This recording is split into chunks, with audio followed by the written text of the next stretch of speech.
Thank you very much. I'm very pleased to introduce our next speaker this morning, who is Antonio Epsosito, who is a postdoc at Friedrich-Alexander University in Erlangen. And today he'll be speaking on non-local interaction equations on graphs, gradient flow structure, and continuum limits. Yep. Yeah, thanks a lot, Katie. Thanks a lot for the introduction. And in particular, thanks a lot to you and Simone for organizing this nice conference and for the invitation. I'm really glad and honored to be here. Yeah, so thank you very much for this. Okay, so right, I mean, as you just said, so today I will talk about the non-local interaction equation on graphs, and in particular, I will focus on two main aspects, which are the gradient flow structure and the continuum limit, in the sense the graph limit when the number of vertices goes to infinity. And let me tell you that so this is so the talk is based on joint works with Francesco Patacchini, who is in Paris, Andre Schlichting from Münster, and Diane Lepcher from Pittsburgh, who is actually also here in the audience. Okay, so let me start with, so I will start with a very brief introduction, and then I will go a little bit more into details. So, okay, the main motivation for this work come from data science. In particular, so as you probably already know, so data have the form of point clouds, usually embedded in a high-dimensional space, and a very powerful way to deal with with that, in particular to access to the information of the data, is to consider a graph associated. Yeah, more precisely, let's consider a set X of n points, x1, x2, xn, which are random sample from a certain distribution mu. And so as you can see here, so this gives us our set of vertices. More precisely, in particular, we can also refer to this set using the empirical measures associated. Now, once you have the vertices, if we consider a weight function eta defined on the on all possible pairs up to the diagonal, we have so we also have an information about how these points are connected, if they are connected, and how these points are connected. And okay, so taking for our purposes, so we consider the weight function to be symmetric, and so this pair here, mu and eta, defines for us an undirected discrete with the graph. Now, what we want to do with the graph in particular, so we are interested in dynamics on the graph, but which type of dynamics? So dynamics driven by some sort of interaction energy, which acts on the mass, which is posed on the vertices. So just to give you a better idea, so here we have our graph. Okay, now let's only look at the picture on the left. So imagine that on our graph, so on each vertices, we can consider some amount of mass. Okay, some distribution of mass on each vertex. Now, as you can see here, we start from a uniform distribution of mass on the graph. Now, if there is some sort of interaction energy, okay, among the vertices, then so what we would expect is that the mass is distributed over the vertices, and it flows over the edges, okay, and so moves around. And in particular, if you consider, for instance, some sort of attraction, then what we could have, for instance, is that the mass moves around and it concentrates in two parts here, colored by blue in particular. So brighter color means that there is more mass on these vertices. Okay. So in particular, this could be meaningful because the dynamics, so after some time, the dynamics basically could converge towards meaningful clusters. Okay, now just to give you a better idea, I'll show you a video. Let me tell you that both pictures and video are done by Diane. Okay, so we start with a uniform distribution of mass over the vertices. There is some interaction, and as you can see here, the mass moves around, and it can concentrate, for instance, in 2 different points. Okay, which are these blue, blue vertices here. Right. So this is the dynamic that we want to describe. But let me be a little bit more precise. So what does it mean that there is an interaction of forces among the vertices? So first of all, the dynamics we are interested in are those driven by the non-local interaction equation, the non-local interaction energy, which is given by this formulation here, so equation 1. K plays the role of an interaction potential, and it is defined on the edges. And here by rho x and rho y, I mean the mass at the vertex x and the mass at the vertex y. So these are the discrete level. Now, and here comes the first difference with RD, because on RD, if you want to describe a set of interacting particles, so what we have is that the mass is attached to particles. So particles are moving around, but the mass is attached to the particles. Okay, and in particular, if you want to describe the movement of the particles, so what we have is that the movement of the particles is described by a system of ODEs, where in particular the velocity of the particles I is given as an average of all the forces of all the interaction exerted by the particles xi on the particles xi on the ith particle. Right. So okay, so this is at the level of this is on RD. Okay, but now, as I said, on the graph, the vertices are fixed; they don't move. So what is actually moving is the mass. Okay, so we are not describing the movement of the particles anymore, but we are describing the mass displacement over the vertices. Okay, and so just I mean, on just to have an idea of so what we have on finite graphs. So basically, the equation that we would like to solve is of this form. So the variation of the mass at the vertex x is given as an average of all the contribution given by the other vertices. Okay, and here I wrote the equation in terms of a flux J, and here eta is our weight function, because of course we only consider the vertices that are linked and not the one that are not linked or whatever. Okay, yeah, as you can see here, the flux is not, so what we usually expect, I mean, it's not the product between mass and density, between mass and velocity, but actually, okay, so this is like an interpolation of the mass at the vertices, but I will go back to this later in the talk. So I'm just telling you, okay, so this is basically the main difference that you need to consider. So on the graph, the mass is moving and not the point, while on RDE, it's the other way around. So the points are moving and not the mass. Okay, so this was just to give you an idea of what we want to do, what were our goals, but we want to do that such a way we could work on a general graph. So we don't have, in general, we also want to deal with an infinite graph, so infinite number of points, and so where in particular the measure, instead of having the empirical measure, we have just a general measure mu, telling us the distribution of the data, and the weight function eta.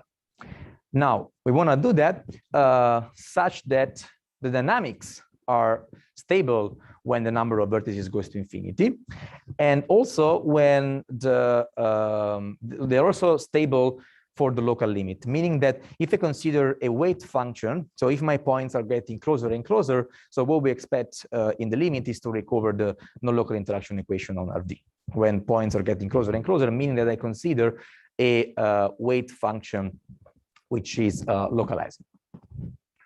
Okay, now So in order to do that, what we did, we set up a general framework in order to deal both at the same level with the discrete and the continuum level.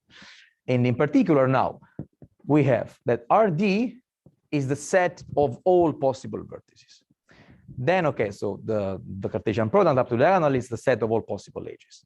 The weight function eta, again, is telling us which points are connected and how. And the set of edges is namely given by the support of eta. So it's the set of all pairs such that eta is positive.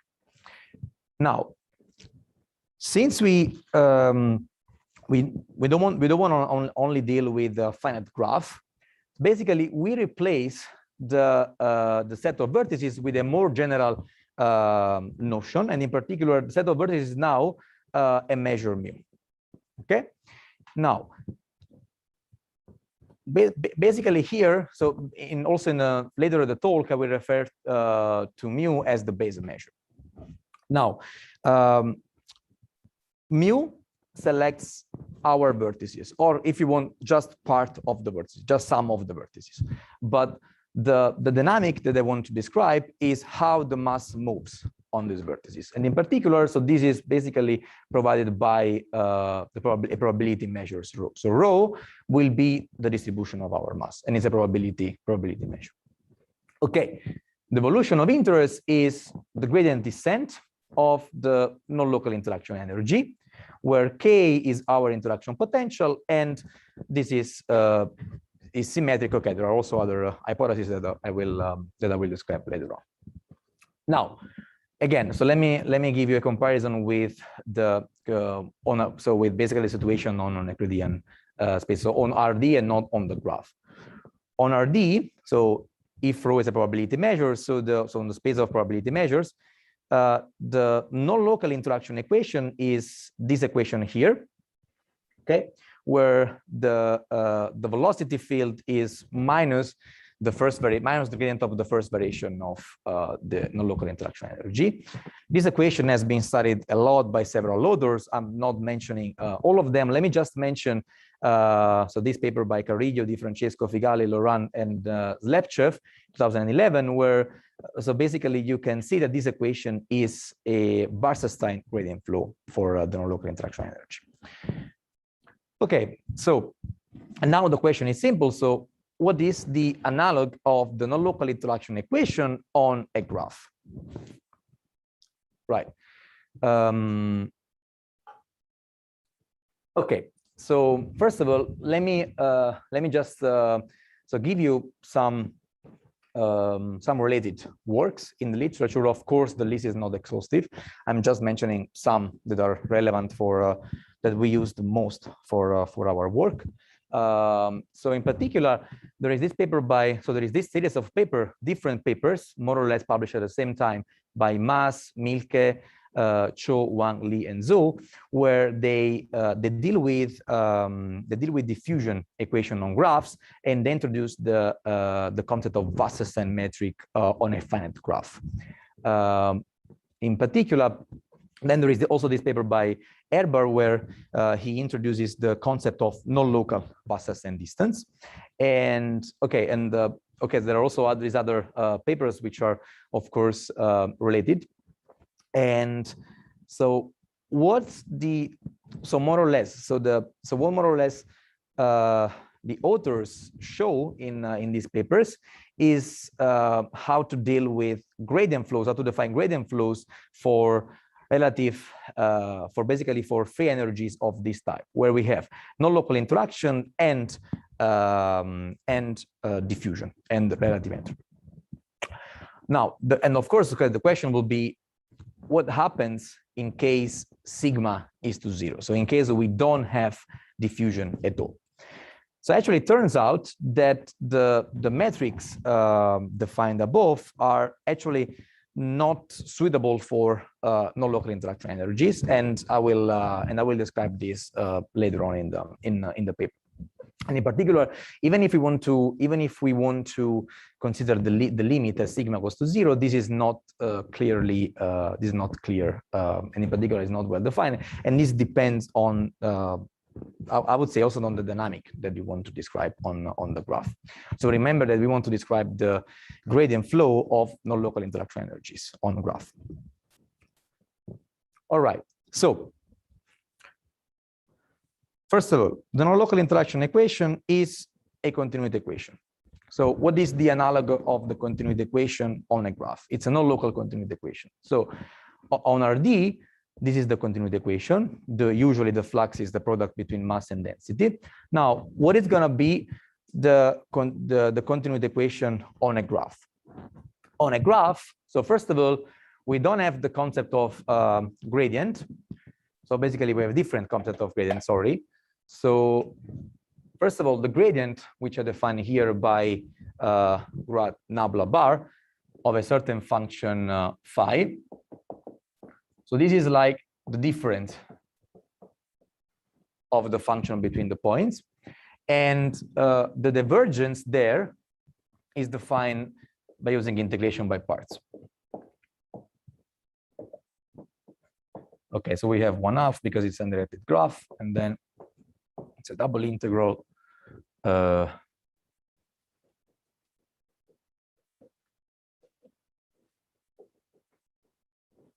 Okay. Now, so on a graph, the non-local continuity equation has this form here. Okay, so in particular, so the divergence is a non-local operator, and it depends on how the points are connected. So it depends on the weight function here. Here, for simplicity, I'm assuming that mu is Lebesgue. Now, the first problem is, another problem is that, okay, so the flux is defined on the edges, right? So how can we then express the flux in terms of a product between the mass and the velocity? The velocity can be seen as a jump rate, okay? So it's difference of potential, if you want, and it's an edge-based quantity, but the density is a vertex-based quantity. So the density is distributed over the vertices. Now, in order to define the flux will be defined by the following product. So in order to define the flux, we need to interpolate the density along the vertices in order to define it as a quantity which is on the edges. Okay, so we need to interpolate and then multiply by the velocity. Now, here the choice is not canonical, so it's not unique. So you can choose several types of interpolation. So think about I don't know, like arithmetic mean, a logarithmic mean, geometric mean, or so whatever. But the thing is, of course, that here the choice depends on what you want to describe. Now, for instance, in the papers that I showed before, a canonical choice for diffusion on graphs is to consider the logarithmic mean. But the logarithmic mean is not suitable for our purposes because, in particular, because of the singularity. Because if, for instance, let's assume that we start with a Dirac delta on a certain on a vertex x. Okay, so the initial configuration is a Dirac delta on a vertex x. I have, let's say that I want to describe repulsion. So what I would expect is that the dynamics, so the mass will spread over the domain.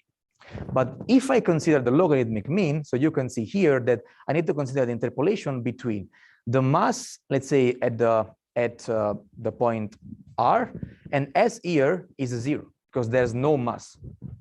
Okay, in all the other points.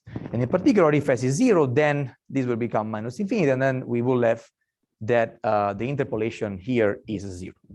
So using the logarithmic mean will give us that the solution will not spread over the domain, even if we consider a repulsive potential, just because of the interpolation. So what we do then is to consider an upwind interpolation. So namely, here, what we do is we define the density along the edges to be the density at the source. And in this case, the flux J has the form of a gain-loss operator. So at each, let's say, at each time I'm describing how the mass is changing, and in particular how much mass the point X is losing or is gaining. Right, and in case, so when we plug it into the equation, so this is the form of the non-local continuity equation that we consider.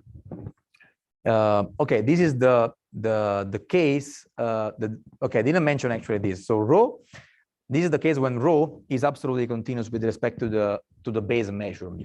Okay, just for simplicity.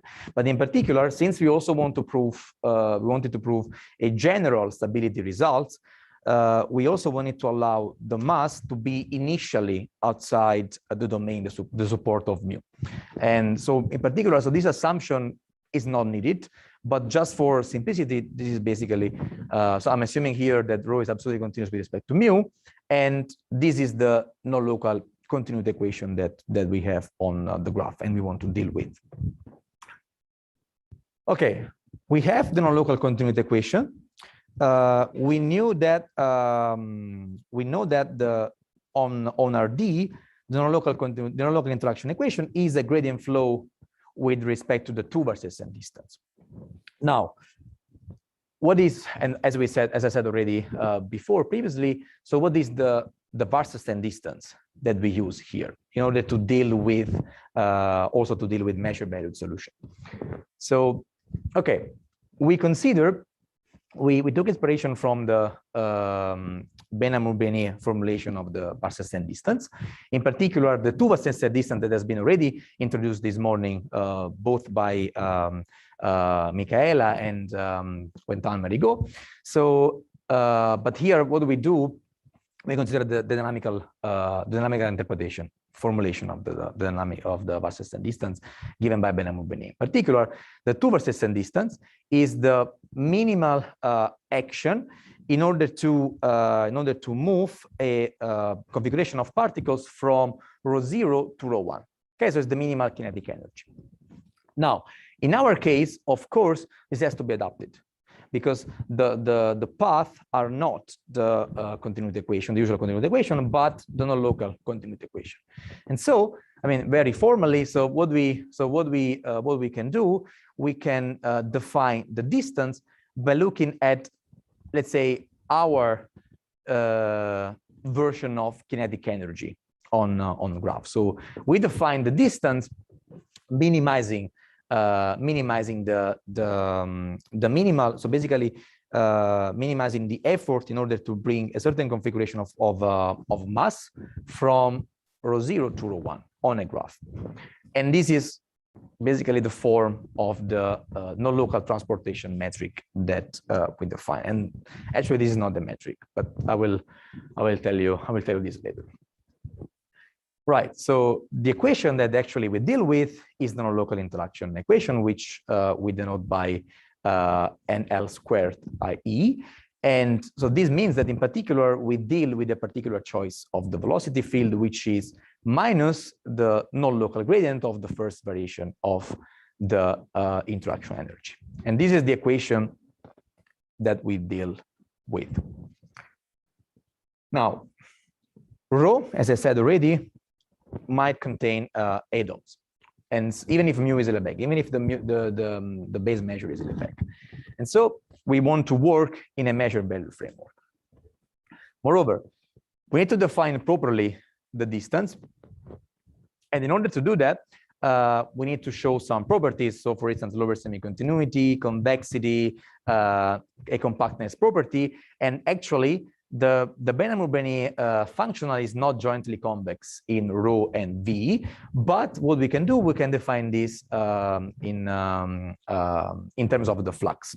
And this has also been done by, I think, for the first time by Dolbeau, Nazaré, and Savary, where they defined a generalized version of Barstein of transport distances. Right. So in order to do that, okay, we need to define the distance. So now we focus on the definition of the distance. The first step is to introduce an action functional. Okay. Now, the action functional depends on mu, so the base measure, the distribution of mass, and of course the flux. And it is defined as an integral function here, functional, sorry, where the density is the density in this case is this quadratic function that is lower semi-continuous, convex, but only one, so positively one homogeneous. Oh, okay. Just to give you an idea of what is, I mean, a better idea of so what this action looks like.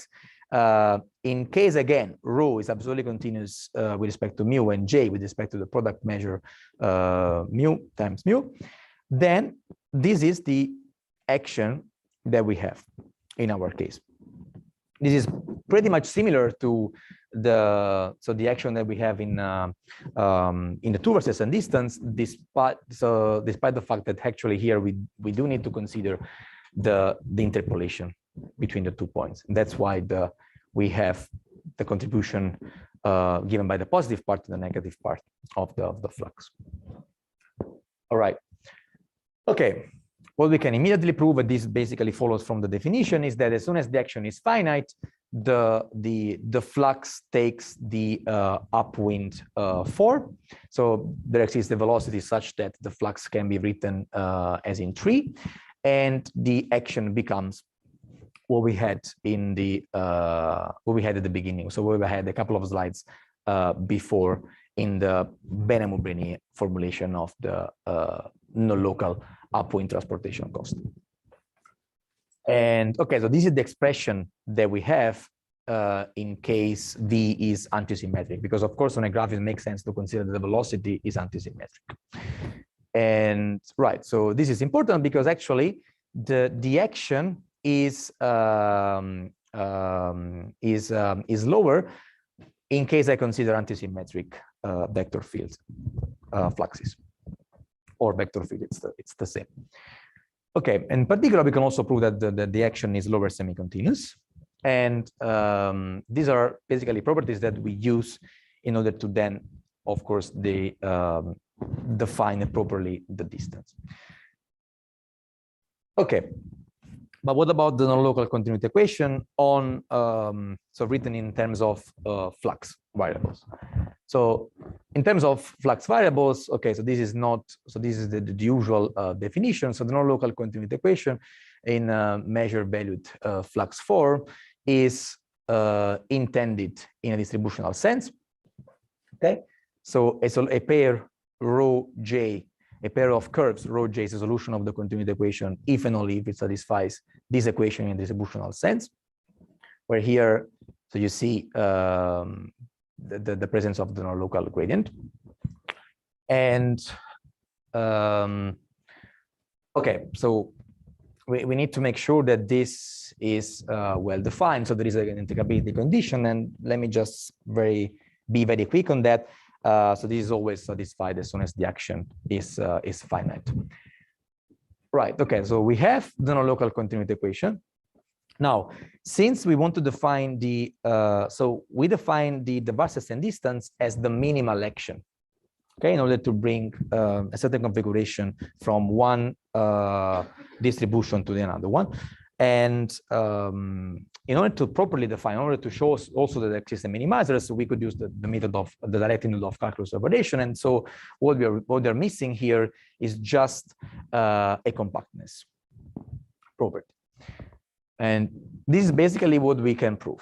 So if we have a solution of continuity equations, sorry, if we have a sequence of solutions of the non-local continuity equations, then with finite action, then we can prove that there exists a subsequence converging to a solution of the non-local continuity equation, and the action is lower semi-continuous along these curves. Okay, once we have that, we're ready to define the non-local upwind transportation cost, let's say, and then I will, yeah, so you can already see that why I said this is not a metric. So the transportation cost as I already said, actually is the infimum of the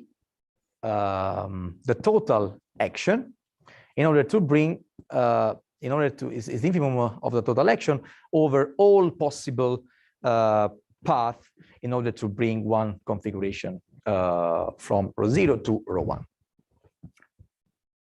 Okay, and as I said, so what we can prove here is that the infimum is attained, and this is basically a consequence. So this just can be proved by applying direct method of calculus operations, because the action is bounded from below, is lower semi-continuous, and we have compactness for the solution of the local continuity equations. Now, I will not talk a lot about the properties of the distance, because Dejan will do that in the next talk, and I mean he will give much more insights on this topic. So let me just tell you that what is interesting about this course is that this is not a distance, because it's not symmetric. So it is a quasi-metric, and this is actually relevant for the dynamics. It's pretty much relevant for the dynamics. And let me just show you an example already on a 2-point space. So if we have that rho is a certain configuration, okay, of distribution of the mass, and nu is another one, what is the distance between these two? So what is the difference between these two? So here you can see the picture. If we place rho on the x-axis and y on, and nu on the y-axis, so this is basically the value of, these are the value of our distance.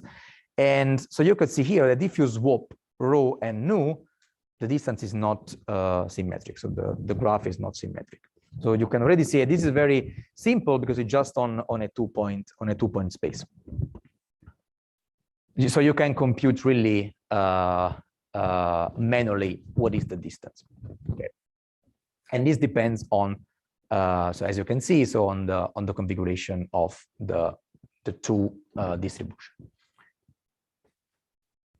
All right. Okay. So now we have our structure. Okay. So we have the space where we want to deal with the non-local interaction equation. So right. So just to remind you. So what we want to do, we want to define. So we want to see that this equation is a gradient flow with respect to the non-local Barstein distance that we consider, quasi-metric T that we consider. And okay, so since T is only a quasi-metric, so what is interesting is that the underlying structure of the spatial probability measures is not a Riemannian, but it's actually Finstlerian. Meaning that when I want to consider a scalar product defined on the tangent spaces, actually this will also depend on J itself, so on the tangent flux itself. And okay, let me just give you so just a few insights on that. So first of all, the inner product is defined in the following way.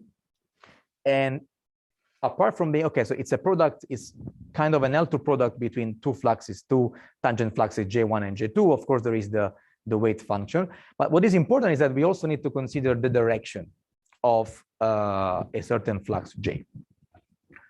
Now, what is then the direction of steepest descent from rho? So we using Otto's interpretation, so we can define the gradient using the differential in the following way. But what is interesting is that the direction of steepest descent is not minus the gradient of our function, whatever the gradient it is, which is defined in the following way, but is the tangent flux giving minus the differential. And this is basically because if we change sign here, you could see that this is only positive homogeneous and not negative homogeneous. All right, and then okay, so with that we could see that our equation has a gradient, so as a gradient flow structure, where the gradient is precisely the right hand side of our equation. All right, now how much time do I have? I guess a little more than 5 more minutes total, but hopefully that includes. Okay, very good. So okay, so now we have a gradient flow structure. So we know what is the gradient flow structure of the non-local interaction equation. Now, what we want to do with that?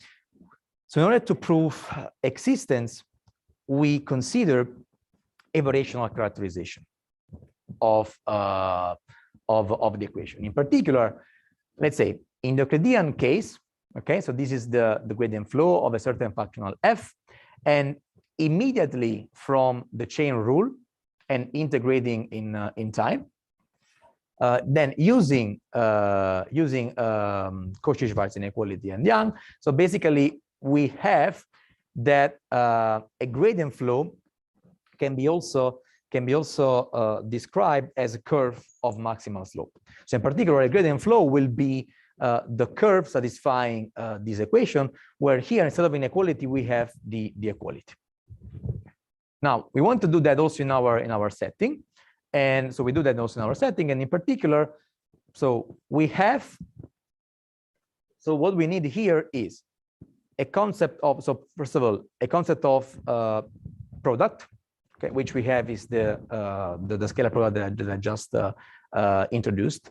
Then concept of the slope and the metric derivative. And of course, what is important is to have the chain rule. So the Finsler product is what I already explained. We can prove the chain rule from the non-local continuity equation, which will give us the product between the velocity field and the certain velocity field and another non-local gradient, given by the energy that we are considering. And okay, so here we don't have Cauchy-Schwarz inequality, but only one-sided Cauchy-Schwarz inequality, which is the one that we need anyways for the variational characterization. Okay, so these are the ingredients that we need. We have already the Finsler product, so this is something that we can prove, the one-sided Cauchy-Schwarz inequality. So what we need to do is to prove the chain rule for the non-local interaction energy. Okay, and this is what we do. Let me just tell you what are the assumptions on the interaction potential that we have. So this is continuous, symmetric, and in particular, the non-local, so the interaction energy has this strange Lipschitz-Hölder continuity, I would say. In particular, is Lipschitz close to the diagonal, and Hölder with exponent 2 far from the diagonal. Right, and what we can prove, okay, so we can prove the chain rule in our setting. So here, I mean, the proof is rather delicate, and it is based on a regularization argument. But in particular, what you can see, what you can take from that is that we do have the chain rule in our context.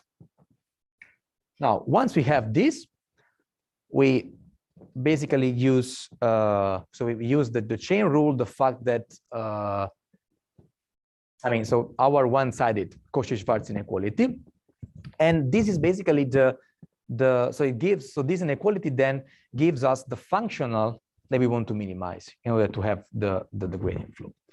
So we introduced the concept of, so basically what is called the Giorgi functional, due to the idea of the Giorgi of rewriting this as a curve of maximal slope, and where in particular, so as I said before, so for the Euclidean case here, we had the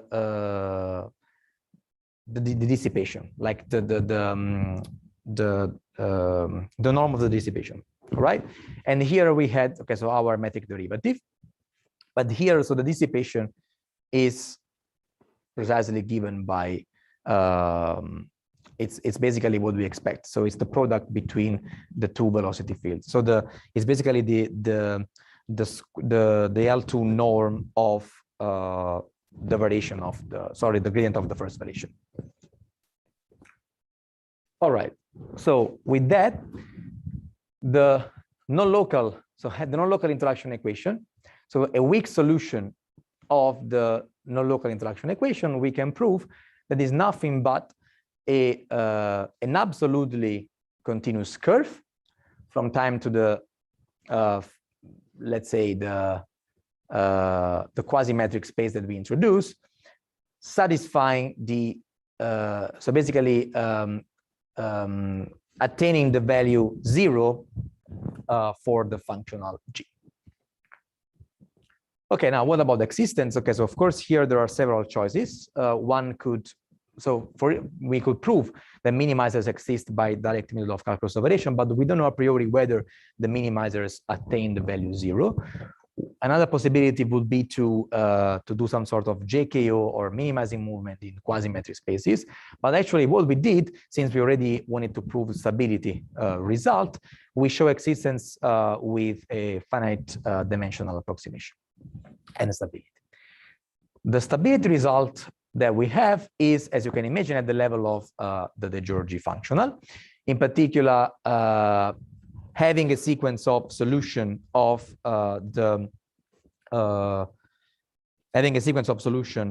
basically having a sequence of gradient flows basically will converge to, again, so a gradient flow, so to a curve of maximal slope.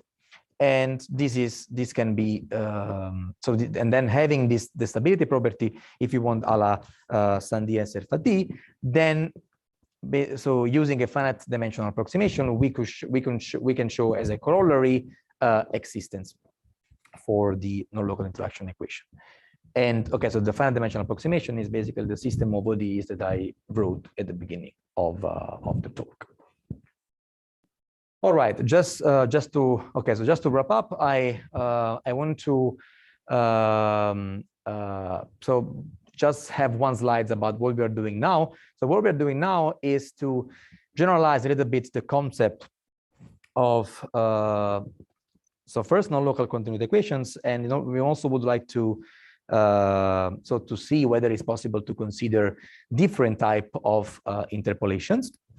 And okay, so it turns out that so in particular what we want to do is basically also to provide a concept of strong solution for the here I'm calling non-local conservation law, because here the velocity depends on the configuration itself.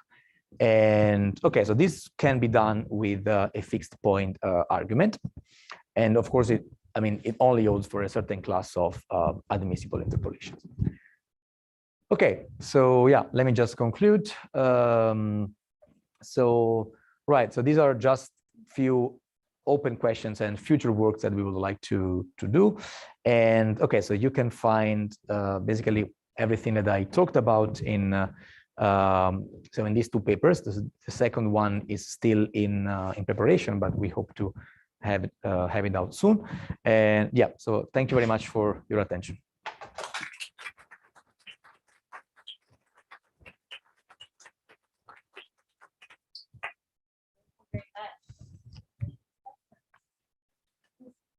Hi, thank you for the talk. So I understand that the long-time convergence is something that is still open right now. So is there so what's the interpretation of the long-time behavior of these? Well, what I can tell you is that in order to have long-time behavior, so we should first prove, in my opinion, some sort of contraction property for our distance. And so this is also linked with the concept of